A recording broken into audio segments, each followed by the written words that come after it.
আসসালামু আলাইকুম। তো আজকে করে নিচ্ছি বিকেলের ঝটপট একটি নাস্তা। মেহমান বা নিজেদের খাওয়ার ইচ্ছে হলে খুব তাড়াতাড়ি এই নাস্তাগুলো বানিয়ে নেওয়া যায়। তো আজকে আমি বানাচ্ছি পাতাকপি দিয়ে বড়া।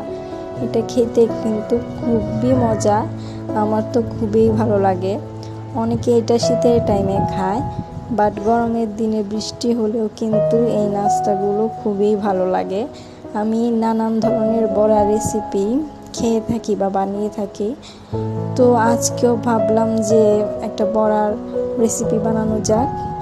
তো আমি বড়াটা বানানোর জন্য সবগুলো উপাদান দিয়ে একটা পুর তৈরি করে নিয়েছি।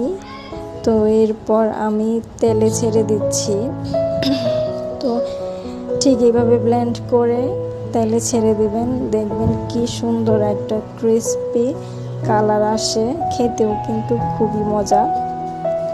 তো দেখেন আমার বড়াটা প্রায় রেডি, কি সুন্দর একটা কালার আসছে এবং এটা কিন্তু খুবই ক্রিসপি হয়েছে। তো অবশ্যই আপনারা এই রেসিপিটা বাসায় বানানোর ট্রাই করবেন। আল্লাহ হাফেজ।